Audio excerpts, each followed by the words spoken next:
ஒரு convex lens இருக்குது, அதோடைய ரெஃப்ராக்டிவ் இண்டெக்ஸ் வந்து 3/2.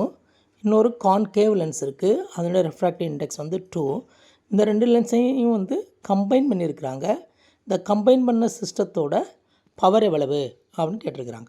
ரெண்டு லென்ஸை வந்து கம்பைன் பண்ணியிருந்தாங்கன்னா power equal to 1/f1 plus 1/f2 into 100 போடணும். இந்த f1ம் f2ம் வந்து சென்டிமீட்டரில் இருக்கணும் ஃபோக்கல் லென்த்து. ஓகேங்களா? அப்படின்னாக்கா நமக்கு டயாப்டரில் வந்து பவர் கிடைக்கும்.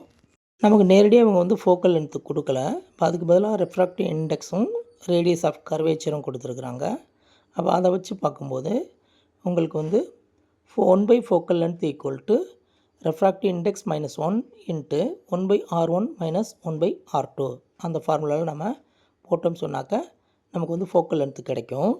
R1ன்றது லென்ஸோட லெஃப்ட் சைடு இருக்கக்கூடிய கர்வேச்சர். பட் லென்ஸ் 1ல் பார்த்தீங்கன்னா ஃப்ளாட்டாக இருக்குது. ஓகேவா? இப்போ நம்ம வந்து R2வை வந்து மைனஸ்ன்னு எடுக்கணும். ஏன்னு கேட்டிங்கனாக்கா அது நம்மளுடைய லெஃப்ட் ஹேண்ட் சைடில் சென்டர் இருக்குது. R2னுடைய சென்டர் வந்து லெஃப்ட் ஹேண்ட் சைடில் இருந்தால் அதை வந்து நம்ம மைனஸ்ன்னு எடுக்கணும். சப்போஸ் R2னுடைய சென்டர் வந்து ரைட் சைடு இருந்தால் அதை ப்ளஸ்ன்னு எடுக்கணும். இந்த கேஸில் வந்து லெஃப்ட் சைடில் வருது, ஆகவே நம்ம மைனஸ்ன்னு எடுத்துக்கிறோம். அப்படி பார்த்தோம்னு சொன்னாக்கா நமக்கு வந்து 1/f1 வந்து 1/20 கிடைக்கிது. அதே மாதிரி 1/f2 பார்த்தோன்னா -1/10 கிடைக்கிது. இது ரெண்டையும் பவரில் போட்டோம்னு சொன்னாக்கா நமக்கு வந்து -5 டயாப்டர் அப்படின்ற ஆன்சர் கிடைக்கிது. Option 2 is the correct answer.